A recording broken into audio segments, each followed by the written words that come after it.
foster both within and outside the church, because only in encountering the other and his or her distinct contributions and his or her distinct abilities and limitations can we hope to to create this more unity within the church and society. Yes. As a diplomat, were you asked to take positions contrary to your faith? How did you resolve this? Yeah, this is a great question. So remember that one of the things that it's important, I mentioned this in reference to even the reporter's question that I had received. As a diplomat, I represented the United States like any other American ambassador did at any capital around the world. And that was with respect to foreign policy. So I was not there to speak as a theologian, although many times I wanted. I would have loved to have used my theological voice. I was not there to speak at to use my theological voice. I was not there to represent the Bishops' Conference. I was not there to represent the liberal, the conservative, any part of the Catholic theological tradition. I was there to represent U.S. foreign policy. And with respect to U.S. foreign policy, at least during my time of tenure, there were no major issues that came up. There were differences between the Holy See and the Obama administration in terms of foreign policy. During my predecessors, there were some issues because, for instance, the Vatican had opposed the war. That's a foreign policy issue, the war in Iraq. And so unless the issue is foreign policy, the American ambassador does not deal with the domestic agenda. So for instance, the big debates that were surrounding the country on healthcare reform and all that was really not part of my mandate. My mandate was not domestic issues. My mandate was international issues. So.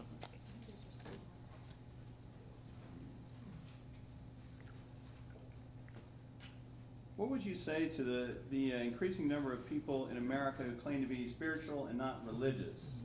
Because religion has so often been the source of war and global conflict. Yeah. That's a hard question for a Catholic to answer. You know why? Because I'm a Catholic and an Italian. Because I'm so Italian now that it's like a questo vero veramente. But I'm joking, but the reason why it's hard is because as a Catholic, I really embrace the sacramental understanding of the world.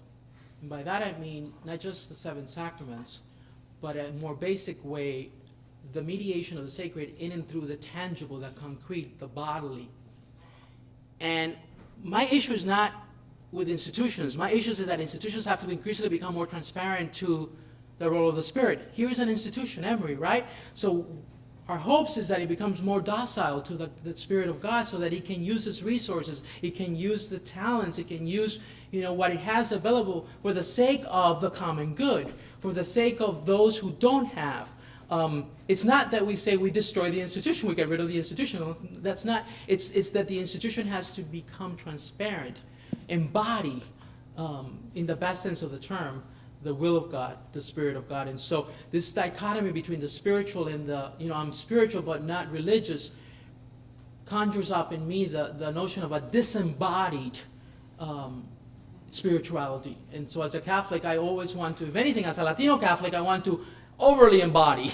And that's why Italy was so good to me, because it's like, my gosh, I can see why Jesus was Italian. Of course he was Italian. It's tasting, it's eating, it's listening, it's the arts. Everything is embodied. It's an embodied experience. It takes 3 hours to finish a meal. Great. I didn't realize Jesus was Italian. Did I win a point with the Italians in the room? Yeah. How do you conduct diplomacy with persons who do not have respect for others, i.e. people who do not believe in God, but if well, anyway, I'll just stop there. Yeah, that's a hard one, and there were instances where I had some of those, not too many instances where I had some difficult conversations, and I guess the question is always to try to find some commonality, something that draws us together. So I started the series of conversations called Building Bridges, and so in those conversations we did bring explicitly communities, Christian communities, Muslim communities, Jewish communities. for the sake of sharing success stories. But I can think of possibilities of saying, look, Cardinal Ravasi is going to come in a couple of weeks to Washington. He has started this Cortiere di Gentile, which is a dialogue with atheists and fallen away Catholics, etc. Precisely on the notion that, look, what the atheist or the person who does not believe, or the secularist or the humanist, what someone who doesn't share a religious tradition or religious perspective also wants something good for the sake of our common existence, for the sake of the earth, for the sake of peace. And so we have to find ways, and from a Catholic perspective, wherever truth is found, even if it's not explicitly religious, nonetheless, that is already part of the seeds of wisdom and the seeds of God. And so I say engagement to try to build bridges that will yield something fruitful for the religious person as the one that does not believe. Well, this is sort of following up on that. It says, Atlanta is blessed to have a robust and growing interfaith community that does much for the common good. Mm-hmm. Your ideas of Trinity as relational, personal, dynamic force in the politics of God's economy has profound implications for interfaith work. So I guess part of it is for you to comment on that. But how would you begin the conversation with people of goodwill for whom the concept of the Trinity is foreign, if not terribly problematic? Right. And I think that there again we have to. So I'm addressing, and I know that there are persons in this room who do not share the Christian tradition and the Catholic tradition, but I'm coming as a Catholic theologian, as a Christian theologian. For the past 4 years, I used the pluribus unum all the time. I never once used the word Trinity. And yet the notion of oneness and diversity, which read through the lens of Christian identity, was very much, for me, a Trinitarian notion. I think there are many instances in which I have engaged persons like Ibu Patel or rabbis. There is Rabbi Sachs' work, for instance, on the unity and difference. There are notions in the scriptures that belong to different traditions, so we don't have a monopoly on the idea of unity and difference. There are many different ways that we can pursue common conversations. I remember Ibu Patel coming to Dayton at the beginning of this year and speaking about this. Ibu Patel, for those that you may not know who he is, he's one of the leading Muslim American leaders who's working with youth trying to transform campuses around the United States in terms of interreligious dialogue. And I've known him from my work at the State Department, and we brought him to the University of Dayton, and it was fascinating because he got up at the podium. And I never expected this way. I mean, I've known him for a while, but I had never heard this personal story that Ibu Patel actually, his father used to take him to the grotto at Notre Dame and light up candles at the grotto on Mary's statue. And he was little, he said, Dad, we're Muslim, why are you bringing me here? And the dad talked about the presence of light in the Quran and the presence of light suggesting the presence of God and goodness, etc. And drew that kind of analogical connection between his Muslim tradition and the dome. And Ibu stood there, and I can assure you that he quoted more of the Christian scriptures than any one of us would be able to quote the Quran. And so that showed the openness to the other, the ability to engage the other, the ability to understand and at least cross that bridge and live on the hyphen, and try to at least be hospitable, which is what I've tried to suggest. God's life is hospitable. Without hospitality, and the hospitality of Abraham and Sarah in the Old Testament, which has become, even for Rulif's icon of the Trinity, a central text for Christian reflections upon God, is what ought to define us as human beings. Our ability to move beyond ourselves to welcome the other. I think this is following up on that in terms, the question here is a little bit, how do we decide, and who decides, what is good and bad? Is there a point at which the other really is bad? This is sort of following up on that. What is it? How can we make those decisions? Should we make those decisions? What are the criteria? There is some point where most people would say, at least in some circumstances, there should be resistance to certain kinds of things. Obviously, we can think of extreme examples of the last century.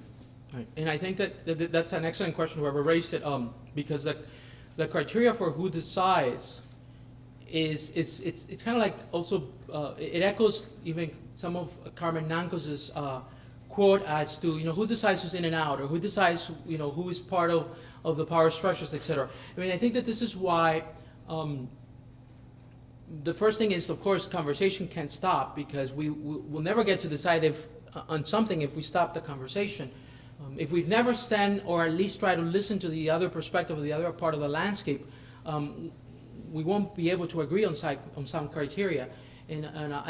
But I do think that conversation is key, and I do believe, and as I mentioned in the paper, that there are clearly some instances where, for instance, I condemned as an ambassador the burning of the Quran to the south of us, the pastor in Florida who because that created a real, or when Christians are persecuted, regardless of their background. I mean, there are instances where we have to speak up, because clearly, or when homosexually oriented persons are being criminalized in Uganda. I mean, there are instances of the dignity of human beings that is being violated, that we have but no choice than to defend that dignity. And we must stand up, because this is not about being black, white, gay, straight, Latino, whatever. This is the human being who is being oppressed. And so, yes, there are instances where we have to follow our convictions, even if we remain humble about the possibilities that we could be wrong. But we, yes, there are some things that we must and ought to speak. And thinking of that, and this sort of follows up on this sort of line of thought here, how does the U.S. mitigate, in terms of foreign relations policy, the aggressive expansion of Islam throughout Europe and Africa? Could we as Christians live in an Islamic-dominated world and not fight for our freedom of religion? I guess the question here, as I might rephrase it, is our relation with the Muslim world is not, is obviously highly problematic. What is the best path forward in engaging that world? I mean, how do we end up with the kind of world that you have sort of described and envisioned? Well, I'm not saying we've never had an idealized, nor will we ever have an idealized society. But one of the I spent 3 weeks in Andalusia, in southern Spain.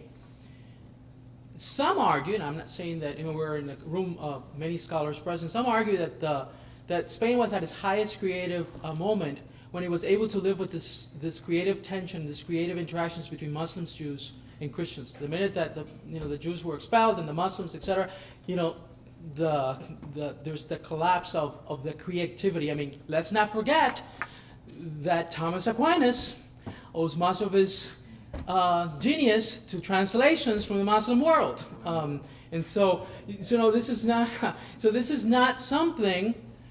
The interdependent nature of human beings, interreligious, is not something that we have to invent the wheel for the first time. And so I think again that oftentimes we fear what we don't know, and there's nothing to destroy that fear than to befriend the unknown in a personal way, and to realize that perhaps some of our fears just simply don't materialize, and that we can really be better when we collaborate with the other without fearing the other's threat to our identity. So it doesn't mean that we have to give up who we are, but it does mean that we have to embrace, in the words of Francis, a culture of encounter.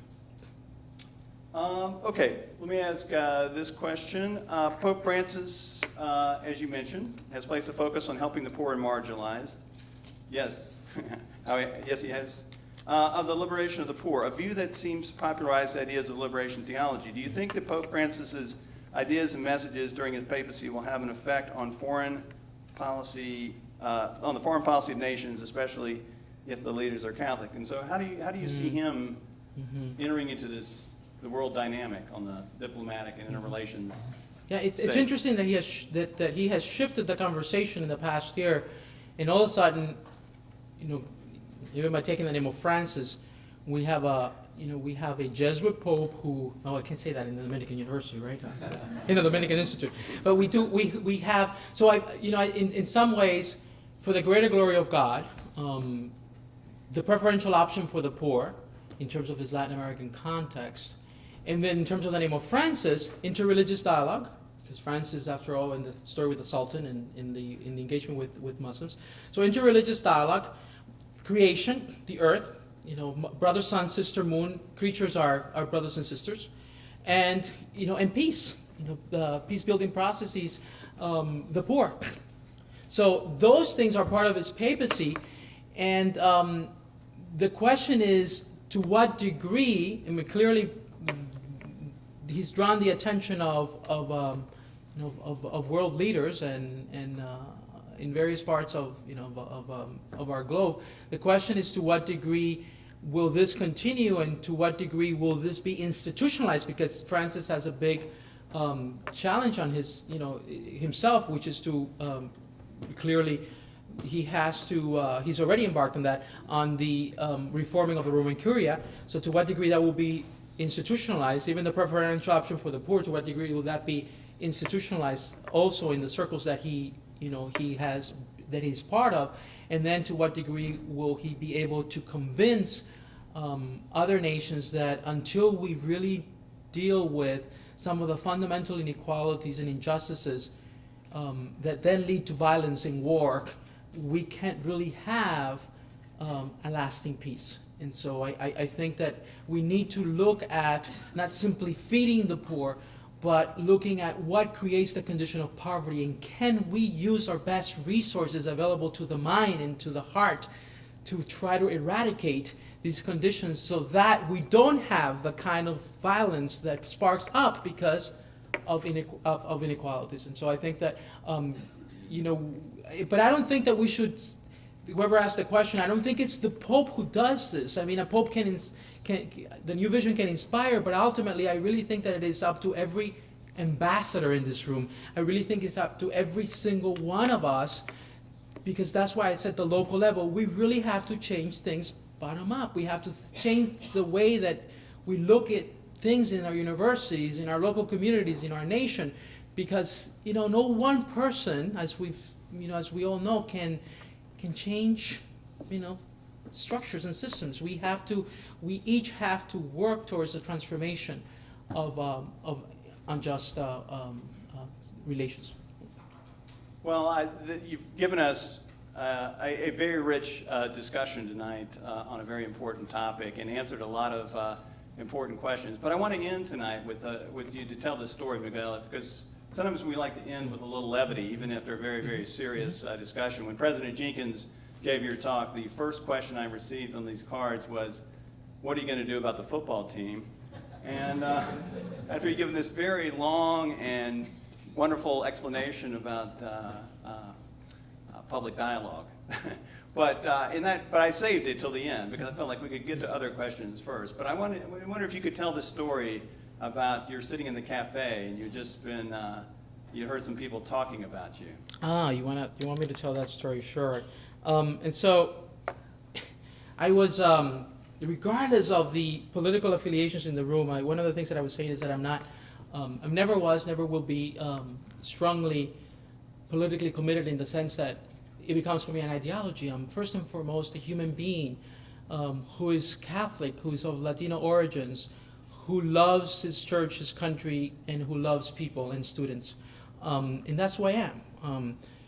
And so these labels of Democrat, Republican, whatever, independent, sometimes they become so fixed and rigid that they limit us from engaging one another. But yes, I was the president's ninth choice as U.S. ambassador, and I was the first American ambassador to the Holy See to speak fluently la bellissima lingua italiana, the beautiful Italian language. So after Mass one morning, I was leaving a church in Rome, and there were a group of Americans who were asking behind me whether it was true that the U.S. ambassador was was polyglot. He spoke several languages, and whether it was true that he spoke Italian. And I couldn't help but to, I caught the comment behind me. And at that moment, I don't know if it was the Lord or it was a little of the naughtiness that lives in me from time to time. Not too much, but from time to time. But at that moment, all I could do was to turn around and say, "Yes, questo è vero. This is true, and that's change you can believe in."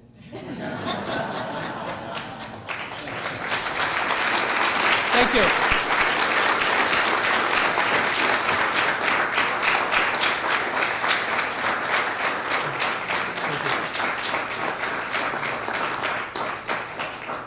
Mr. Ambassador, thank you so much for your talk Thank you. and all Thank the you things for you're being doing here here. tonight Thank you. and while you're at Emory. And don't forget to fill out your assessment cards. I think you said they should rely on their conscience in filling this out. So please fill those out and we'll pick those up. And thank you for being here tonight.